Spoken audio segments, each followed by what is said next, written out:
In 1884, Thomas Stevens, an English cowboy of sorts, set off around the world on a 52-inch high wheel with a money belt, a revolver, 2 shirts, and a rain cape. He spent 2 years traveling the globe amid rutted roads and horse feces. While Mr. Stevens, being English, kept a stiff upper lip about such things, a new wave of Americans wouldn't stand for it. And so, the League of American Wheelmen was born to advocate for bicycle rights. Roads in America in the 1880s were in terrible condition, and bicyclists began to politic for funds to build better roads. The League of American Wheelmen, the initials are LAW, so they clearly were advocating for legal rights for bicyclists. The lone rider, the racers, were called scorchers and were considered pushy. Fort Missoula, Montana was one hefty hub of the American bicycle craze. In 1894, the Daily Missoulian reported that half the people at the fort are on bicycles, and a person without a wheel is out of the times, as it were. And it wasn't just civilians that answered the two-wheeled calling. In 1896, Lieutenant Moss was given permission to form the 25th Infantry Bicycle Corps. The following summer, Lieutenant Moss and 20 volunteers from the Black Missoulian Regiment of Buffalo Soldiers set off from Missoula on a 1,900-mile journey to St. Louis, Missouri. Each bicycle weighed about 76 pounds, carrying such necessities as flour, coffee, beans, bacon, a rifle, and spare bicycle parts. Before that big, long 1897 trip from Missoula down to St. Louis, they actually did 2 smaller rides in 1896. The first one was just north of Missoula, just a couple-day ride, kind of like an overnighter like we do now. And the other one was just down to Yellowstone National Park.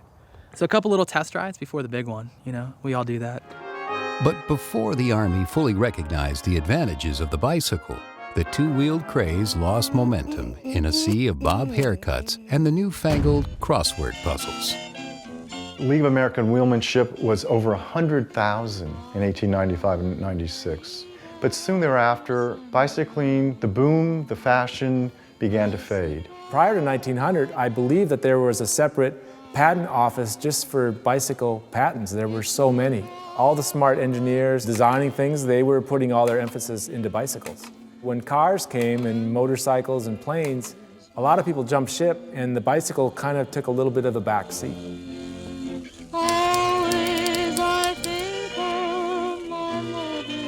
Well, when I was growing up, bicycles were for children.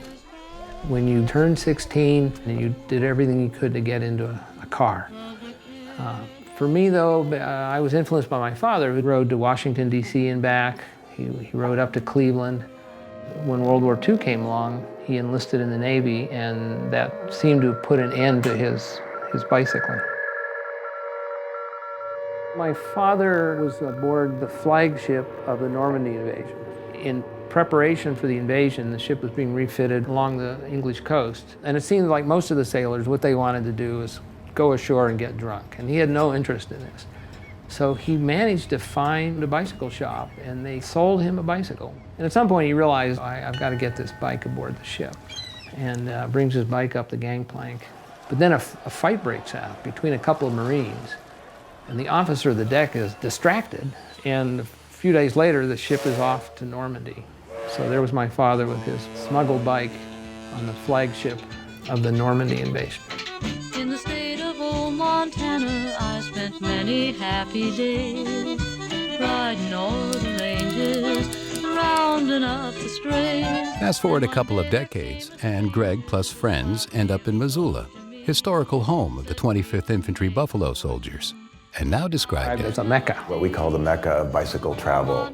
The reason that adventure cycling is here is that I met a young woman named June, and Dan met a young woman named Liz. And Dan and Liz wanted to come here to go to school. The 4 of us had this idea that we wanted to ride from Alaska to Argentina. And while we're riding south, I began to think about, well, what's next? What can we do next? And the bicentennial year was coming up. And the basic idea was to have a route, so we set up the Transamerica Trail.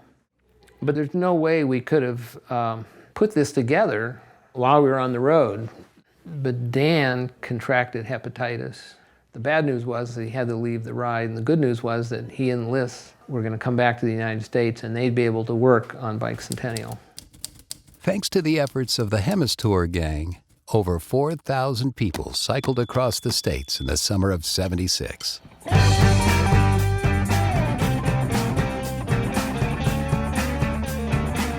Most of the breakages on the road were because the tubing wasn't heavy enough. We built heavy-duty road bikes, and that was what we rode. There were a few people making custom racks. I've made my stuff out of chromoly. Jim Blackburn started making aluminum racks. There were a lot of people who rode bikes with backpacks, and I can think of nothing worse. A wider and stronger rear hub had a lot to do with helping touring bikes. When we went from 5 cogs in the back to 6, it was unbelievable. It was like, who needs 6 gears in the back? Who? And so, in the '70s, the bicycle touring world began to grow. And with the slow growth in numbers came the development of more recognized routes, crisscrossing the states. Our most popular route by far is our Pacific Coast route. We had one fellow visit us. He's from Europe, but he traveled all over the world, and somebody asked him, "What's the most beautiful place you've ever seen?" And he said it was on the Pacific Coast route. It was Big Sur.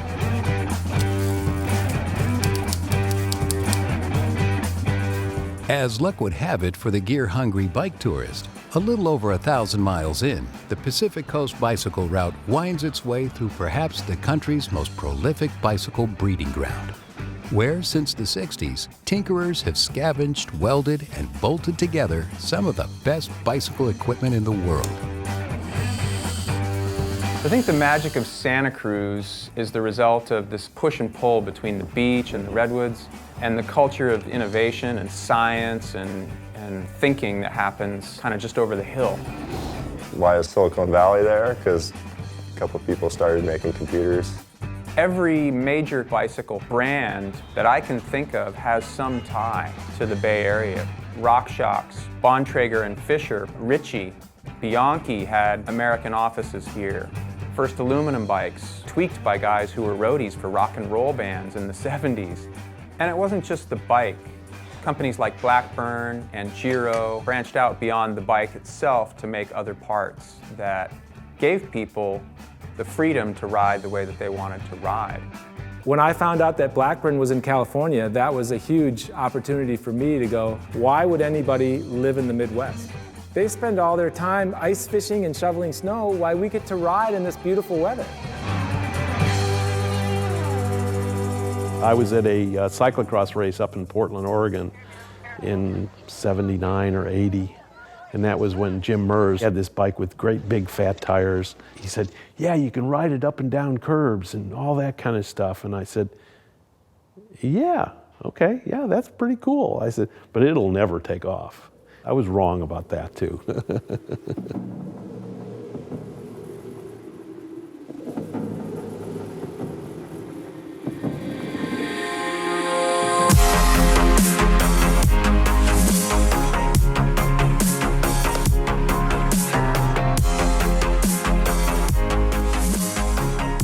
The biggest innovation has been mountain bikes. You know, oversized tubing, bigger tires, cantilever brakes. That has influenced the touring bikes that we make now.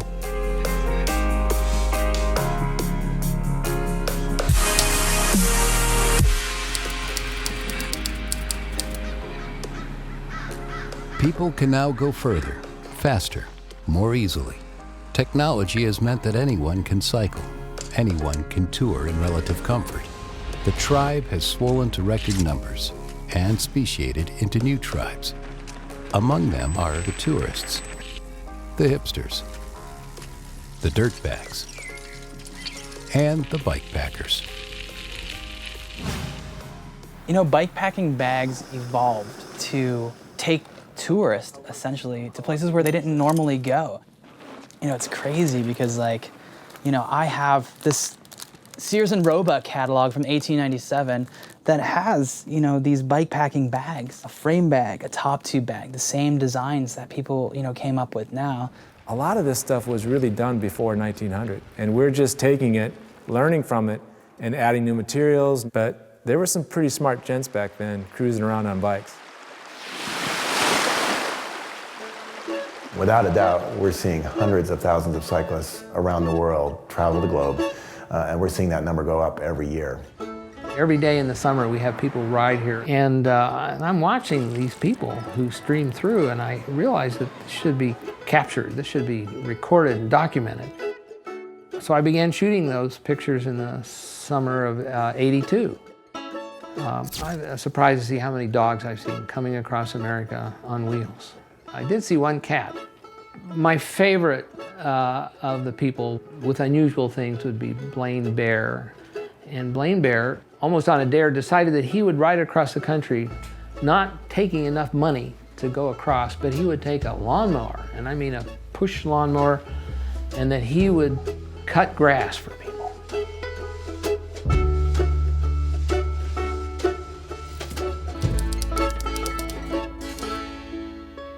Right now I'm on a bike trip on the Pacific Coast Highway. Actually thought about going up to Vancouver, but ended up forgetting my passport, so. I mean, I think the first thing that I do is sort of, I come up with these initial goals. For some of the more extreme goals, I'll have my bike and sometimes pack rafts. You know, it's just sort of like what you can mix in. I think that's it right there. As far as packing goes, the cams fit all in the frame bag. The general theme of our trip is climbing while bike touring. My most loathed possession provides me with great happiness, but it's like a burden, knowing that if you didn't have it, your bike would be 10 pounds lighter. Where the hell am I going here? Camping is awesome, except that it seems to have punctured everything that's inflatable that we have with us. Getting out relatively early, cycling 160 kilometers, and then camping outside a deserted house with lots of mosquitoes. Not everyone's cup of tea, but I think it's pretty good. I think it's a pretty good way of life. It's been uphill for the last 60 kilometers. Haven't had any proper food since breakfast. On trips like this, when you get way hungrier, you got limited supplies, you just eat it, you know. I would get up in the morning, I had my pre-made granola that I, mixed and put together. I think I focus on the sweets a little bit more. Hey, if there's an opportunity to get some cookies, I'm going for it. I know there's a beer in there. You want to share a beer? This is really good. I think they have pie right there.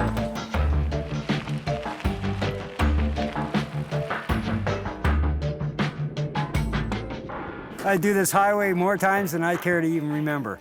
And I'm doing it again, but this time on a bike maybe. And let you back on the saddle. Oh.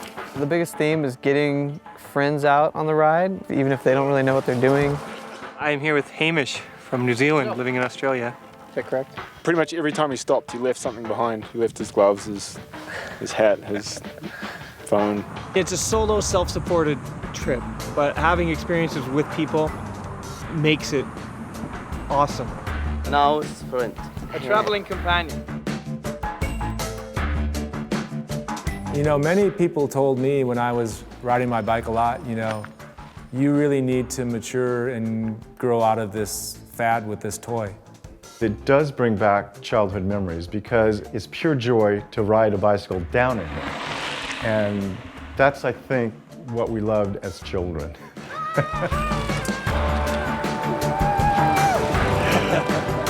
I'm losing myself in the scenery. I don't even feel any pain. I'm just like, wow.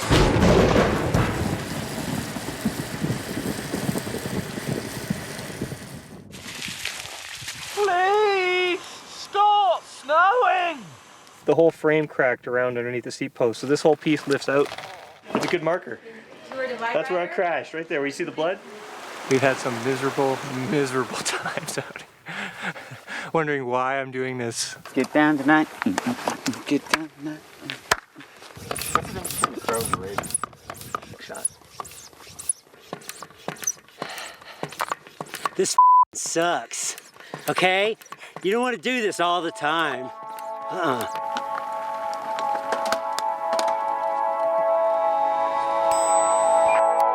I don't like being dirty. How's it going? Good. Let's get going here. All of the many species of cyclists have their differences, but two overarching commonalities. A love of two wheels and getting out there. For me, I often find my adventure at the break of day, when I can step out my front door and ride my bike or go surfing, and it all happens before work. I mean, what getting out there means to me, though, is what it's not. You're not in our crazy, cultural society of like iPhones, emails, blah, blah, blah, blah, blah. It's just been so different than being at work, where usually there's a deadline. And literally for 3 days we had no cell reception, which is awesome. I mean, it's getting away from all that and just like simplifying your life. You get to control these things.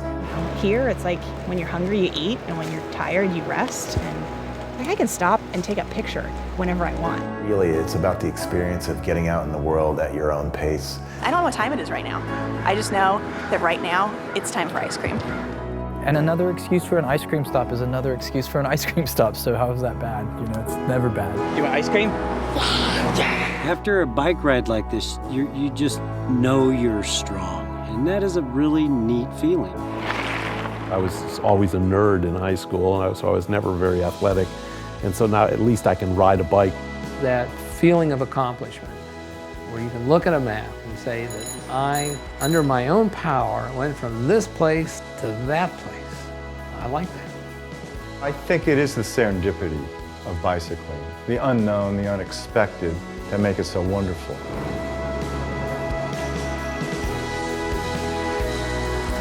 Even after I got over a miserable day, I look back, that was yesterday now. Tomorrow, let's see what we can accomplish, Forget about the misery and just find a way to be happy, enjoy it. I feel good. Now what?